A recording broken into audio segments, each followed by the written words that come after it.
قرآن کریم کے بارے میں ناقابل یقین انفارمیشن۔ قرآن حکیم کا دعویٰ ہے کہ اس میں کوئی باطل بات داخل نہیں ہو سکتی، اس لیے کہ قرآن حکیم کا ایک ایک حرف اتنی زبردست کیلکولیشن اور اس حساب و کتاب کے ساتھ اپنی جگہ پر فٹ ہے کہ اسے تھوڑا سا ادھر ادھر کرنے سے ساری انفارمیشن درہم برہم ہو جاتی ہے۔ قرآن پاک کی اعجازی شان نمایاں ہے۔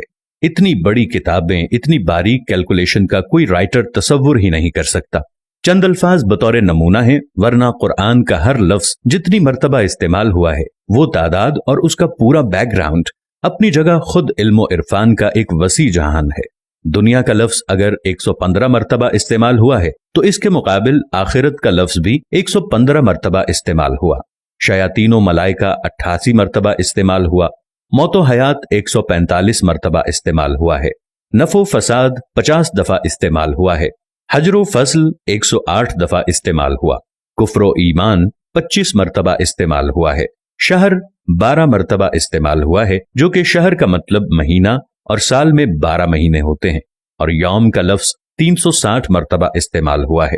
اتنی بڑی کتاب میں اس عددی مناسبت کا خیال رکھنا کسی بھی انسان مصنف کے بس کی بات نہیں ہے۔ مگر بات یہیں ختم نہیں ہوتی۔ جدید ترین ریسرچ کے مطابق قرآن حکیم کے حفاظتی نظام میں 19 کے عدد کا بڑا عمل دخل ہے۔ اس حیران کن دریافت کا سہرا ایک مشرقی ڈاکٹر راشد خلیفہ کے سر ہے، جو امریکہ کی ایک یونیورسٹی میں کیمسٹری کے پروفیسر تھے۔ 1959 میں انہوں نے مکمل قرآن پاک کمپیوٹر پر چڑھانے کے بعد قرآن پاک کی آیات، ان کے الفاظ و حروف میں کوئی تعلق تلاش کرنا شروع کر دیا۔ رفتہ رفتہ اور لوگ بھی اس ریسرچ میں شامل ہوتے گئے، حتیٰ کہ 1972 میں یہ ایک باقاعدہ سکول بن گیا۔ ریسرچ کا کام جو ہی آگے بڑھا، ان لوگوں پر قدم بقدم حیرتوں کے پہاڑ ٹوٹ پڑے۔ قرآن کریم کے الفاظ و حروف میں ایک ہی جیسی کتاب تقدیر نظر آتی ہے، جس کے مکمل ادراک کے لیے اس وقت کے بنے ہوئے کمپیوٹر ناکافی تھے۔ کلام اللہ میں 19 کا ہندسہ صرف سورہ مدثر میں آیا ہے۔ یہاں اللہ پاک نے فرمایا، دوزخ پر ہم نے 19 محافظ فرشتوں کو مقرر کر رکھا ہے۔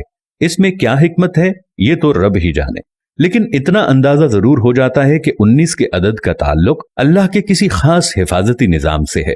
پھر ہر سورت کے آغاز میں قرآن مجید کی پہلی آیت بسم اللہ کو رکھا گیا ہے، گویا کہ اس کا تعلق بھی قرآن کی حفاظت سے ہے، کیونکہ ہم دیکھتے ہیں بسم اللہ کے کل حرف بھی 19 ہی ہیں۔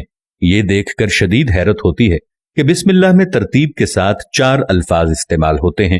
ان کے بارے میں ریسرچ کی تو معلوم ہوا کہ یہ اسم پورے قرآن میں 19 مرتبہ استعمال ہوا ہے۔ لفظ الرحمن 57 مرتبہ استعمال ہوا ہے، جو کہ 19 ضرب 3 کا حاصل ہے، اور لفظ الرحیم 114 مرتبہ استعمال ہوا ہے، جو کہ 19 ضرب 6 کا حاصل ہے، اور لفظ اللہ پورے قرآن میں 2699 مرتبہ استعمال ہوا ہے، جو کہ 19 ضرب 142 کا حاصل ہے۔ لیکن یہ ایک رہتا ہے جس کا صاف مطلب ہے کہ اللہ کی ذات کسی حساب کتاب نہیں ہے۔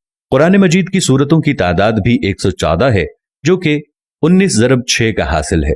سورہ توبہ کے آغاز میں بسم اللہ نازل نہیں ہوئی، لیکن سورہ نمل آیت نمبر 30 مکمل بسم اللہ نازل کر کے 19 کے فارمولے کی تصدیق کر دی گئی ہے۔